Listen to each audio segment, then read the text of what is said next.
Queridos niños, queridas niñas y público en general, nos hemos reunido hoy aquí para aprender algo nuevo y ya sabéis cuál es nuestro lema. Algo nuevo aprenderéis a poco que escuchéis, aunque solo sea perder el tiempo con la dignidad con la que yo lo pierdo. Hoy vamos a ver en concreto una de las teorías fundamentales, una de las escuelas fundamentales que hay sobre el problema que narrábamos en el anterior vídeo, y va a ser el dualismo. Como siempre, vamos a hacer un resumen de lo anterior para comenzar ya a ver el dualismo. ¿Quiénes defienden el dualismo? Vamos a poner a los autores más relevantes, más importantes, y qué es lo que defienden, y sobre todo nos interesa por qué. En el vídeo anterior explicábamos que el ser humano tenía una diferencia fundamental, que decíamos una especificidad del ser humano sobre el resto de los animales.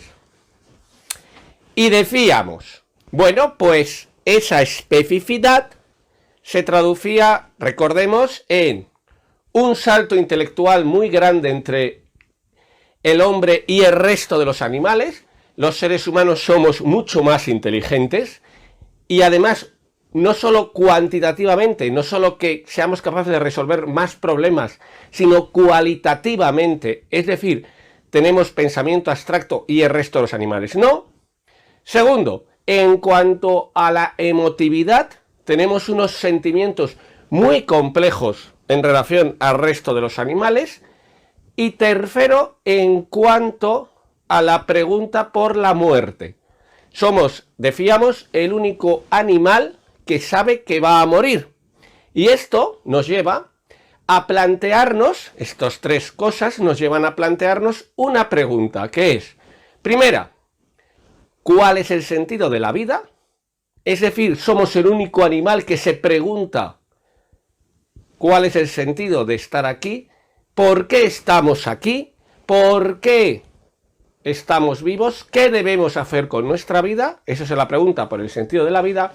Y dos, la pregunta de si existe esa especificidad, ¿qué es entonces un ser humano? Es decir, ¿qué le distingue de todos los demás animales donde, si bien cada uno es distinto, no existe ese salto entre unos y otros? Pues aquí viene el dualismo. ¿Qué va a defender el dualismo a grandes rasgos? Las teorías dualistas van a ser aquellas que defiendan que existe el cuerpo, lógicamente, sería lo material, lo anatómico y algo más, el alma. Y que la clave de la especificidad humana, es decir, la clave de que nosotros los seres humanos seamos radicalmente distintos al resto de los animales, está no en el cuerpo, sino en el alma. Y ahora vamos a hacer una breve introducción a esta palabra y a esta idea que es muy importante en la historia de la filosofía. ¿Qué entendemos por alma? Vamos primero a explicar cómo surge la idea de alma entre los seres humanos, es decir, cómo surge la idea de alma en la historia, y luego vamos a ver cómo distintos autores defienden esta teoría en general, pero especificando distintas cosas sobre este alma. ¿De dónde surge la idea de alma? La idea de alma, que es anima, una palabra en latín que vamos a utilizar para entender de dónde surge esta idea, aparece por lo siguiente, que es, si yo tengo un cuerpo vivo y me da igual que sea un ser humano o que sea, por ejemplo, este simpático caracol, que por cierto esperemos que esté pintado no a escala. Bueno, pues si yo tengo un cuerpo vivo, el ser humano o el caracol, Y luego tengo ese mismo cuerpo muerto, aquí el ser humano, aquí el caracolito. Obsérvese, pobrecito, que está boca abajo, fallecido. Hay un problema. ¿Cuál es el problema? El problema es que aquí estaban vivos y aquí están muertos. Pero si yo miro su cuerpo, miro su físico, es exactamente igual. Es decir, a este cuerpo o a este otro no le falta nada que tuviera este o este. Con lo cual la pregunta es, ¿por qué estaban vivos? ¿Qué es lo que ha cambiado para que estuvieran vivos y ahora estén muertos? Y de ahí surge la idea de ánima. ¿Qué es lo que cambia? Pues que aquí había algo que les hacía estar, decimos en español, animados, y aquí ya no. Y ese algo era el ánima. Y así se introduce la idea de alma como una explicación posible, una explicación muy racional. Esto nos interesa, no es una cuestión exclusivamente religiosa, vamos a verlo ahora más detalladamente. Que nadie crea que la idea de alma en filosofía es una cuestión exclusivamente religiosa, porque no lo va a ser. Nosotros vamos a ver que es un intento de explicación racional de algo que ocurre. Otra cosa es que podamos estar de acuerdo o no con ella, que es distinto, pero no es una explicación de fe, no es créetelo y cállate, es te lo explico y tú lo piensas. Va a ser que va a surgir la idea de alma, y a partir de ahí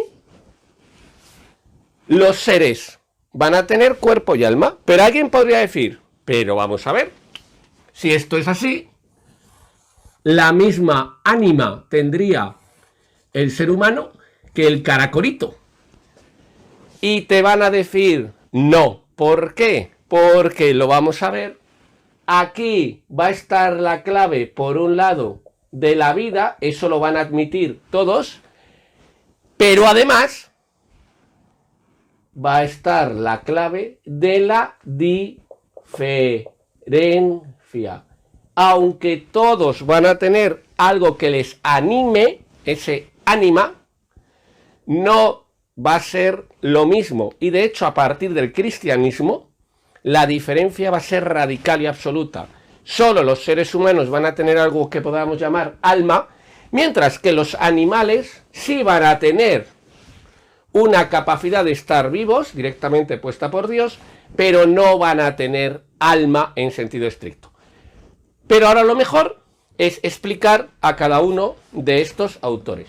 Y para ello vamos a borrar al caracolito y al ser humano. Esto es lo que se llaman efectos especiales. Y vamos a empezar a ver a los autores. Pues vamos allá, vemos que la pizarra es de mala calidad y por eso se borra tan mal, pero no había dinero en el presupuesto para más. ¿Qué le vamos a hacer? Son los recortes famosos, ahora los estáis sufriendo. Bueno, pues vamos allá. Bueno, y todos los días. Bueno, no vamos a desengañarnos. Vamos allá, vamos allá, vamos a empezar con los autores. Nosotros vamos a hacer un breve resumen de autores. Vamos a ver en concreto 3 autores y una corriente, es decir, vamos a ver 4 autores, como si dijéramos, que van a ser fundamentales en este problema. Y el primero, sin duda alguna, como siempre, es Platón, que ya le conocemos porque le hemos visto en todo el tema anterior de forma bastante extensa. ¿Qué va a defender Platón? Platón va a defender, lógicamente, un dualismo. y va a ser un dualismo radical. Esta es la palabra clave en Platón, radical. ¿Qué significa un dualismo radical? Significa que existe un cuerpo que es material y que es inferior frente a un alma que va a ser espiritual y la clave de toda la humanidad, superior. El alma va a ser lo que explique todo. Tú eres tu alma, no tu cuerpo. Yo soy mi alma, no mi cuerpo. Los seres humanos son su alma, no su cuerpo. Por eso es un dualismo radical, porque hay una diferencia total y absoluta entre el cuerpo y alma. ¿Qué es este alma? Este alma, por lo tanto, es la clave de todo lo que es lo auténticamente humano. Y este alma, dice Platón, se divide a su vez en tres partes. Una, el alma concupiscible, que es toda aquella que tiene que ver con los apetitos sensuales. Cuidado con esta palabra que no es sexual.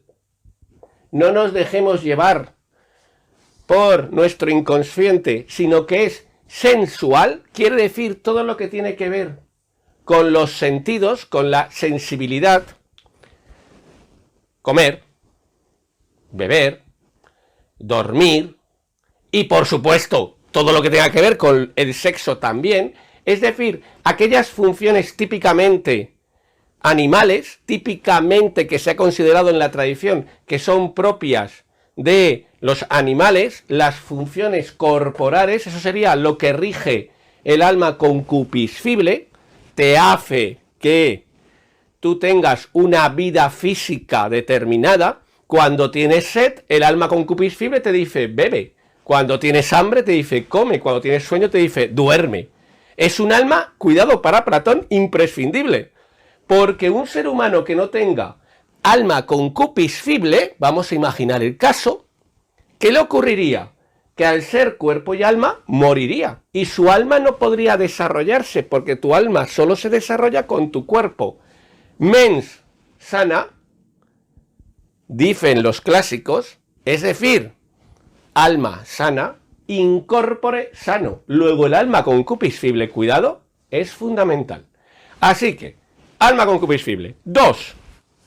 El alma irascible, que tiene que ver con ¿qué? Con la voluntad.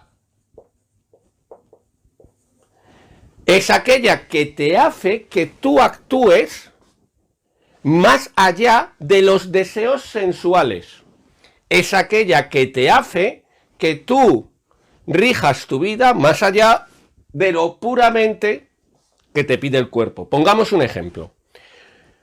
Cuando una madre o un padre se quedan con hambre para que su hijo coma, ¿qué ocurre? Su alma concupiscible les diría, come tú, come tú. Su alma irascible les dice, no, supera tu alma concupiscible y que coma el niño. Eso sería lo irascible. Cuando usted, que está ahí mirándome, no tiene ganas de estudiar, su alma concupiscible, ¿qué le dice? Échese en el sofá a ver series. Su alma irascible, ¿qué le dice? No, no, no. Tiene usted que hacer lo que tiene que hacer y por lo tanto póngase a estudiar. Póngase a ver los vídeos de la lechuza de Minerva. Pues por lo tanto, ¿qué ocurre? Todos los seres humanos tenemos esa alma concupiscible y es irascible, es decir, la voluntad, el valor, dice Platón. Y además tenemos otra, que es la racional.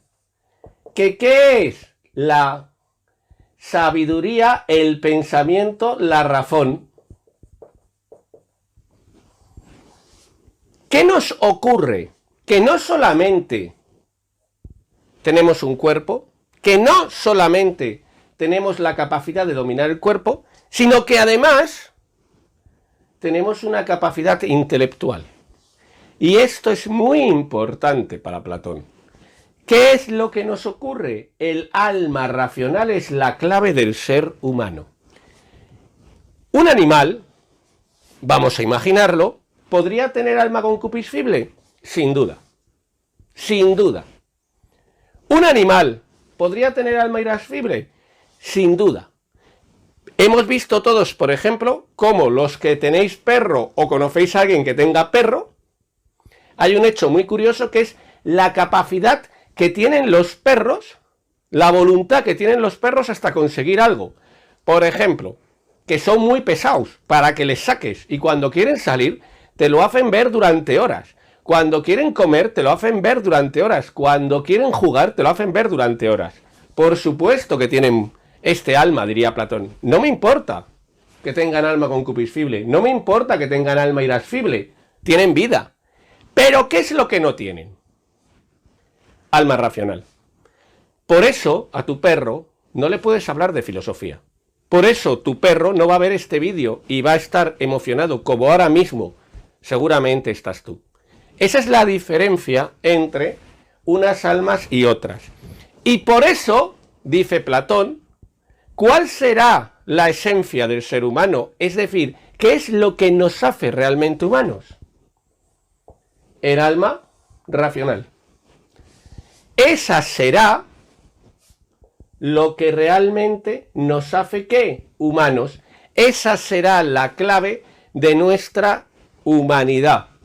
Y además, ese alma racional no solamente será espiritual y superior, sino que mientras que el cuerpo es mortal, porque lo vemos que se pudre cuando lo enterramos, el alma va a ser, perdón, hay que poner una E, va a ser inmortal.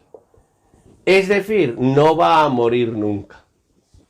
Así que, ya sabemos que para Platón, ¿cuál va a ser la esencia del ser humano? Uno, que tiene alma. Pero dentro de ese alma, ¿cuál va a ser la característica? Que este alma es radicalmente distinta, por eso dualismo radical, del cuerpo. Todo lo que el cuerpo tiene, el alma lo tiene en contrario. Si es material el cuerpo, el alma es espiritual. Si es inferior el cuerpo, el alma es superior. Si es mortal el cuerpo, el alma es inmortal. Y esa alma, ese alma de aquí, va a tener tres capacidades y la fundamental, la que nos hace humanos, va a ser la racional. Es decir, somos como humanos un alma racional. Y de ahí va a surgir una cosa muy bonita que se llama amor platónico, que lo cuento brevemente. ¿Qué es el amor platónico? Bueno, pues el amor platónico la gente cree que sería el amor imposible, el amor que no se puede realizar. No. ¿Qué va a ser el amor platónico? Si vemos el esquema deberíamos ya saberlo. Es lo siguiente. Si lo auténticamente humano, si tú eres realmente un alma racional y tu cuerpo es algo inferior, algo material y algo mortal, tú, el auténtico amor, lo auténticamente amoroso, no es el deseo del cuerpo, puesto que es algo inferior, es el deseo del alma. ¿Qué es el amor platónico? El amor platónico es amar el alma del otro. Y por lo tanto desechar todo tipo de lo que se ha llamado tradicionalmente y de una forma muy bonita que deberíais aprender, conocimiento carnal. O sea, Lo que importa en el amor platónico no es el sexo corporal, sino es el qué, la comunión de las almas. Y esta idea se ha llevado adelante tanto en Occidente que hoy en día consideramos que cuando te enamoras de alguien, no te enamoras de su cuerpo, sino que te enamoras de qué, decimos hoy en día, de su forma de ser, que en el fondo no es más que una traducción de su alma racional, de lo que le hace ¿qué? Distinto a todos los demás seres humanos. Y así surgió el amor platónico, que sería amar el alma, el amor entre dos espíritus, desechando lo corporal. Platón tiene una influencia enorme en todo Occidente. De hecho, todavía estamos, como hemos visto, utilizando términos platónicos, el amor platónico, pero el siguiente autor tampoco se queda manco en cuanto a influencia, que va a ser Aristóteles, que también le hemos visto y que también es un autor fundamental en este tema porque, siendo dualista para nosotros, hago un breve inciso, Aristóteles, si consideramos que él va a defender que existe el alma, le podemos tratar como dualista, también como defiende que en realidad no existe una diferencia radical como en Platón entre el alma y el cuerpo, hay gente que le trata como monista. Lo digo porque las dos interpretaciones, en este caso concreto, pueden ser correctas. Si alguien nos dijera que Platón es un monista, estaría mal siempre. Si alguien nos dijera que Aristóteles se puede considerar como monista, pues parece razonable decir que bueno, que en ciertas consideraciones sí. Pero para nosotros, y esto lo quiero subrayar, para nosotros va a ser dualista, puesto que ¿qué defiende Aristóteles? Aristóteles defiende algo que ya conocemos, porque ya lo hemos visto, la teoría hilemórfica. ¿Qué era qué? Que todos los seres sin excepción se componían de materia y sustancia, materia y forma. Pues esa forma que van a tener todos los seres va a ser el alma. Esta forma va a ser para Aristóteles el alma. Va a ser el qué? Un principio vital. ¿Qué significa esto? Que Aristóteles lo que va a decir es que en realidad la primera función del alma es dar vida. Y el alma entonces sería algo así como la batería del móvil. Tú naces con determinada energía para estar vivo y esa energía, ¿qué ocurre? Que va disminuyendo con el paso del tiempo hasta que se agota. Y cuando se agota, tú mueres. Y también, ¿qué ocurre? Que igual que la batería del móvil no solamente puede estropearse por agotamiento, sino por accidentes, por ejemplo, se te cae el móvil, por ejemplo, sufre una descarga el móvil, esa batería que tú tienes, que es tu principio vital, esa batería también puede ser que se estropee por accidentes. Y entonces tú, lo que te ocurra es que ante un accidente así, mueras tú o cualquier otro animal. Es decir, para Aristóteles, primero, aunque no únicamente, como vamos a ver ahora, el alma es un principio vital. Pero además, ese alma posibilita una serie de facultades. ¿Qué es una facultad? Una capacidad. Por tener alma, los seres van a tener capacidades, es decir, van a poder hacer cosas. Y Aristóteles las distingue en tres capacidades que van a tener ese alma que todos los seres vivos tienen. la vegetativa, la sensitiva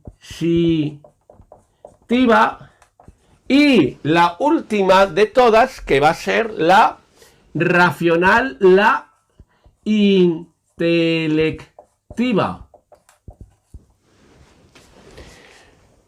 Así que todos los seres vivos tienen alma, porque tienen un principio vital, por eso están vivos. Y dentro de ese alma hay 3 facultades.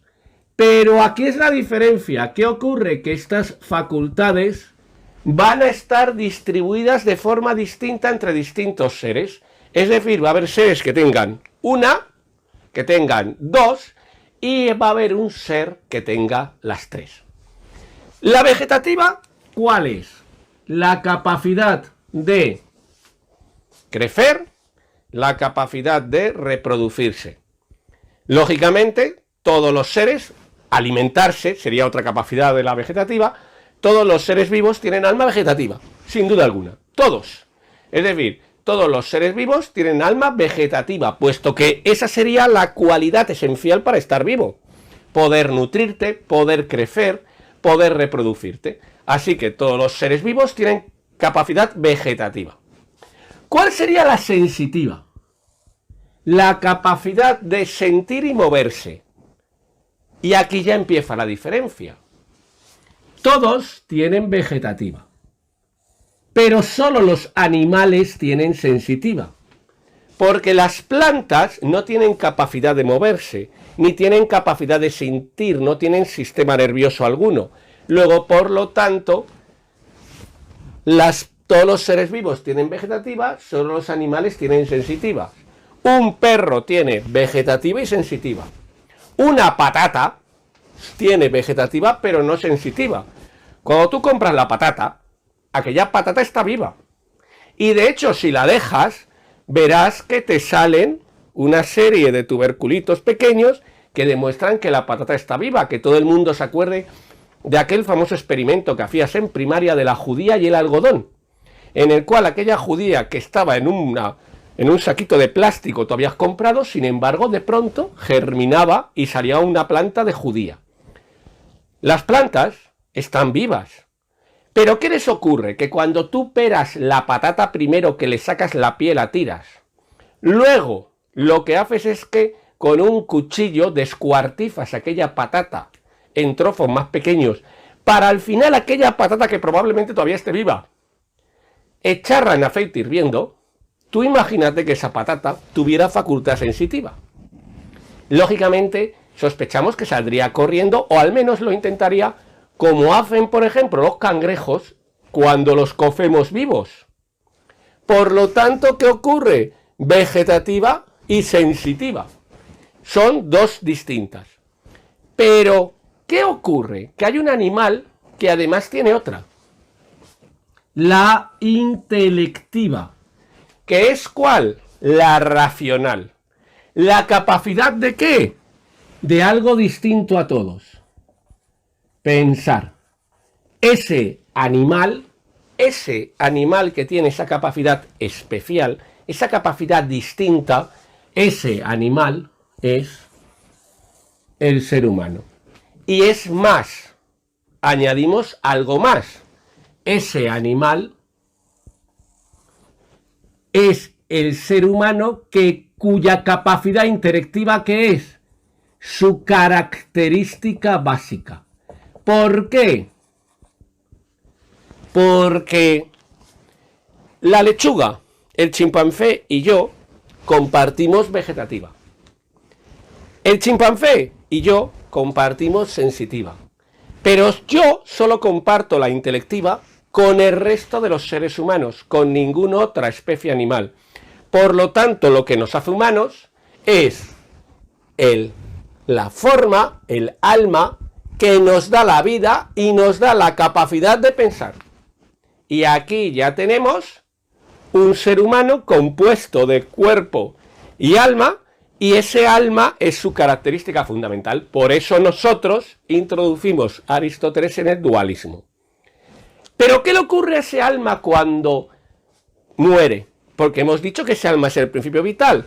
Y dice Aristóteles que ese alma es mortal. Es decir, a diferencia de Platón, que el alma era inmortal, en Aristóteles el alma es mortal. Y por lo tanto, al morir, mueres para siempre. Cuando tu alma se agota, cuando tu batería se queda a cero, te mueres y te mueres para siempre.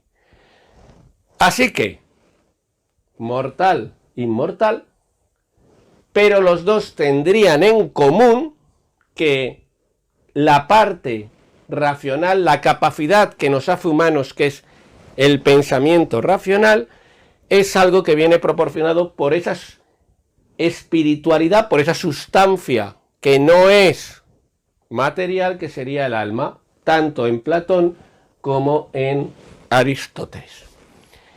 De hecho, Aristóteles, por esta teoría del alma mortal y alguna otra que no vamos a explicar aquí ahora, tuvo muchos problemas durante el cristianismo y fue prohibido en la Universidad, por ejemplo, de París, en la Edad Media durante un tiempo, hasta que curiosamente tuvo ahí suerte Tomás de Aquino, que también le hemos visto, y llegó justo cuando unos años antes se había permitido otra vez dar a Aristóteles y Santo Tomás de Aquino pudo hacer su filosofía conociendo a Aristóteles.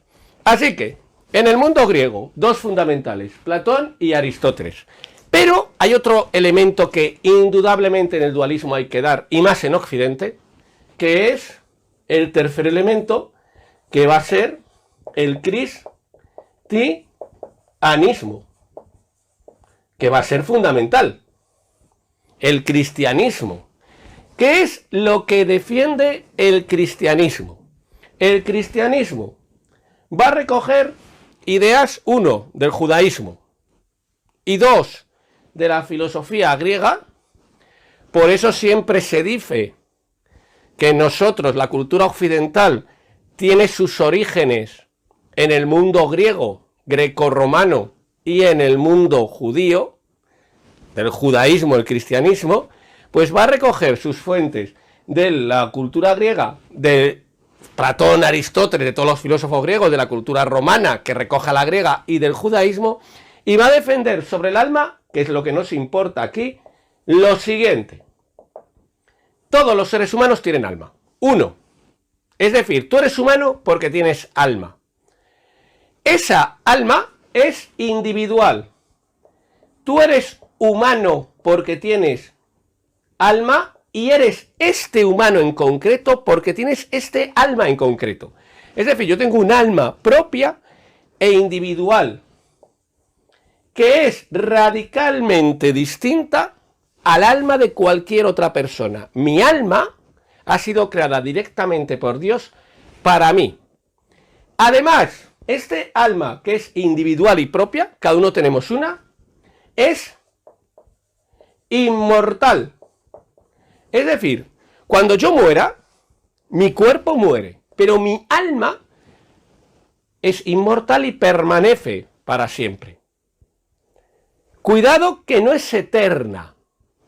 Recordemos, eterno, lo que es desde siempre y para siempre. Inmortal, lo que surge en un momento y a partir de ahí es para siempre. Esto es muy importante. El alma no es eterna, porque el alma, ¿qué ocurre? Que es creada, como hemos dicho, por Dios.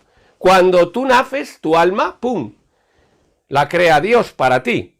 Así que no es eterna, pero sí es inmortal. Y tercer punto fundamental, es individual y propia, es inmortal y creada, y va a ser juzgada.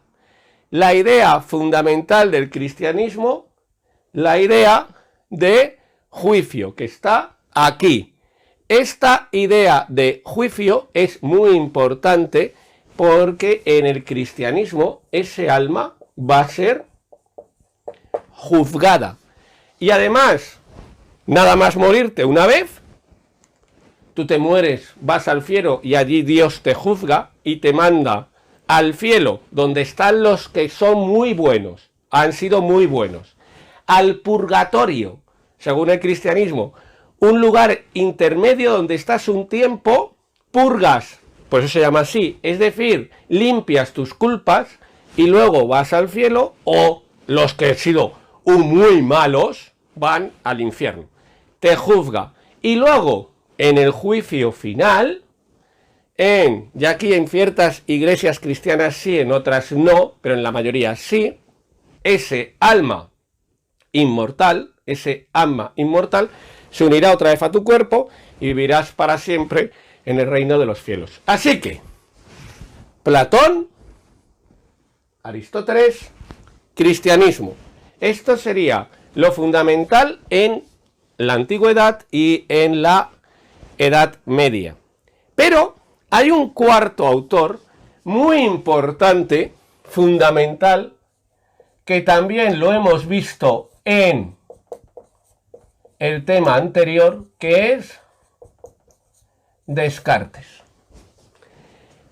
Aquí estábamos con Platón en el mundo griego clásico, siglo IV a.C., con Aristóteles en el mundo griego clásico, siglo IV también a.C., en el cristianismo nos extenderíamos desde el siglo I hasta la gran influencia del cristianismo hasta el siglo XIV, siglo XV, que va a ser la gran influencia intelectual del cristianismo, y Descartes aparece en el siglo, como ya sabemos, XVII, el famoso autor de la frase pienso, luego existo. ¿Qué va a defender Descartes? Descartes se plantea el siguiente problema que es fundamental entenderlo para entender qué va a defender. El problema es el siguiente. Esto que estoy pintando es todo el universo. Todo ese universo, dice Descartes, todo el universo tiene leyes. Es decir, las cosas ocurren de una forma necesaria. Si yo suelto esto, necesariamente cae. Y en ningún momento va a ocurrir que se quede en el aire fijo, que vuele hacia un lado, que vuele hacia el otro, o que se ponga a dar vueltas sobre sí mismo sin caer. Siempre cae. Luego, todo el universo tiene leyes. Y las leyes, ¿qué es lo que eliminan? ¿Qué es lo que no permiten? Las leyes, por lo tanto, no permiten la libertad. Esto es fundamental para entender a Descartes. Así que, si todo el universo tiene leyes y las leyes no permiten la libertad, un perro, lógicamente, por el hecho de pertenecer, Dios mío, qué perro, bueno, pues se ha quedado guapo al final, por el hecho de pertenecer al universo, un perro, lógicamente, no podrá tener libertad. De hecho, consideramos que los animales no son libres. Pero ¿qué ocurre con un ser humano? Porque parece evidente que yo estoy en el universo. Si yo estoy en el universo y solo formo parte del universo, yo no podría ser libre. Y sin embargo, ¿qué ocurre? Que, según Descartes, soy libre. Todos pensamos que somos libres, es decir, podríamos hacer una acción o cualquier otra. Pongamos un ejemplo. Si hay un perro macho, ahí está, mira qué majo, él. Este es macho. Y hay una perra hembra que está en celo, que es esta, vamos a poner así, ¡ala ahí, toma! Una perra hembra que está en celo, ¿qué va a hacer el perro macho siempre y en todas las ocasiones? Intentar montar a la perra. Y de hecho esto se ve perfectamente en los parques. Cuando ves un montón de perros machos persiguiendo a una pobre perra que está en celo y el dueño de la perra en celo soltando patadas al aire para que los machos no se acerquen. Y de hecho, si nuestro perro macho no se acercara a la perra hembra estando la perra hembra en celo, consideraríamos que ocurre algo. Luego, ¿qué ocurre? Que el perro, como siempre, hará esto y necesariamente no es libre. Sin embargo, imaginemos por un momento que... Yo sé que este ejemplo a las señoritas que están viendo este vídeo les va a resultar raro porque no ocurre normalmente, que a un joven, vamos a jugar con lo de macho y hembra también, a un joven macho, una señorita, una hembra humana a un macho humano, se le lanza. ¿Qué ocurre? Que ya sea en este caso, o me da igual en el contrario, todos consideramos que caben siempre dos respuestas.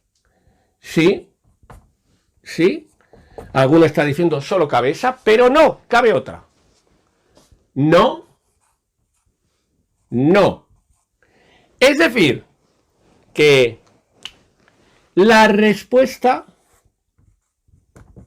es libre. Y aquí es donde Descartes dice, pues muy fácil. Entonces, ¿qué tiene que ocurrir? Que haya algo que no pertenezca a este universo de leyes que me permita ser libre. Y entonces dice, ¿qué ocurre? Que va a haber una sustancia extensa, que va a ser el cuerpo, y una pensante, que va a ser el cogito. Es decir, que un ser humano, ¿qué va a ser? Va a ser un cuerpo, obsérvese, y unas sombreras, por lo visto, va a ser un cuerpo que sería la sustancia extensa, que pertenece a las leyes del universo. Por eso nos podemos contagiar de coronavirus y por eso podemos estudiar cómo se contagia uno y por eso podemos recomendar e incluso obligar quédate en casa, que es lo que debemos hacer. Pero también, ¿qué va a haber? Un alma, que es lo que nos hace libres y nos hace racionales. Y esto, ¿quiénes lo tienen exclusivamente? No lo tienen el resto de los animales, por eso no son libres, lo tiene solo el ser humano, por eso es libre. Y esa sustancia extensa será material y será mortal, y esa sustancia pensante será inmaterial, será no material y será inmortal. Pero ahora viene otro problema. ¿Y cómo se conectan? Claro, si yo tengo una sustancia espiritual dentro, dice Descartes, y soy un cuerpo, mi sustancia espiritual y mi cuerpo irían cada uno por su lado, puesto que uno pertenece a un mundo y otro pertenece a otra realidad. Uno pertenece al mundo del universo físico y otro pertenece a otra realidad. ¿Cómo es posible que yo, por ejemplo, piense, voy a subir el brazo y suba el brazo voluntariamente? Es decir, ¿cómo es posible que mi cogito, mi sustancia pensante, gobierne mi cuerpo? Y aquí viene una solución que es genial en Descartes. Y Descartes dice, pues muy fácil, es porque cuerpo y alma, sustancia extensa y pensante, cogito y cuerpo están conectados de alguna forma. Tienen un punto de conexión igual, exactamente igual que el teclado de un ordenador, está conectado al ordenador para que yo al escribir en el teclado aparezcan las palabras. ¿Y dónde está eso? Dice Descartes. En una zona del cerebro que se llama glándula pineal. ¿Por qué en la glándula pineal y no en otro sitio? ¿Por qué no en el hígado? ¿Por qué no en el pulmón? ¿Por qué no en el corazón? ¿Por qué en la glándula pineal? Y Descartes lo explica de la siguiente forma. Porque, primero, la glándula pineal está en el cerebro. Descartes ya está defendiendo, como se está defendiendo, que es el cerebro la parte corporal, la parte anatómica, donde está la clave de todo el pensamiento. Así que, uno, porque está en el cerebro. Y dos, porque Descartes considera que los órganos del cuerpo están hechos a pares. Por ejemplo, 2 pulmones. Por ejemplo, 2 riñones. 2 ojos. 2 orificios nasales. 2 oídos. Alguien podría pensar, ¿y el corazón? Bueno, pues nuestro corazón, recuerdo, es 2 y 2. Todo el mundo se acuerda de esto, ¿no? De anatomía. Así que también está hecho a pares. Y entonces Descartes, el cerebro, por ejemplo, 2 hemisferios. Y entonces Descartes, no olvidemos que esta es la época en la cual están empezando a surgir las disecciones de los seres humanos, el famoso cuadro de Rembrandt, Lección de Anatomía, donde se está abriendo un cuerpo humano para verlo por dentro. Descartes de pronto, diseccionando cerebro, o sea, viendo el cerebro, no sabemos, no sé si él diseccionó o no cerebros exactamente, se da cuenta de que en ese cerebro, ¿qué ocurre? Que también los órganos están a pares menos uno para él, que es la glándula pineal. Y entonces, como conclusión lógica dice, si todo está a par y la glándula pineal no tiene par, es porque su par es el alma, es el cogito, y el cogito se une al cuerpo en la glándula pineal, en el cerebro. Hoy en día sabemos que la glándula pineal no es eso, no sirve para eso. Pero lo que nos importa aquí es ver que Descartes no está recurriendo a la fe, no está recurriendo a la creencia, no nos está diciendo creeros esto, sino que lo está argumentando de una forma que hoy en día sabemos que es errónea. Pero lo importante es que el argumento tiene mucho sentido y lo importante es, uno, que va a plantear un argumento que desde entonces va a estar presente en toda la historia de la filosofía, la dificultad de defender la libertad, puesto que el universo es un universo mecánico, es un universo que se comporta por leyes y no existe la libertad en él, y dos, la idea de que el cerebro va a ser la clave de todo este problema posteriormente. Y así Descartes resulta fundamental en todo este problema hasta tal punto que un autor muy importante de nuestros días, un neurobiólogo, Antonio Damasio, cuando escribe un libro sobre este tema, dice, el error de Descartes lo llama, concediendo, uno, que Descartes se equivocó, luego vamos a ver que defiende Damasio, que va a ser un monismo, pero al tiempo reconociendo que la importancia de Descartes en este problema. Pues con esto hemos acabado este bloque y, como siempre, esperemos que se haya entendido todo muy bien y en el próximo vídeo más todavía, porque, como siempre decimos, no hay nada más bonito que aprender. Bueno, tal vez, como también siempre decimos, enseñar. Pues ha sido un placer y enseguida espero nos vemos.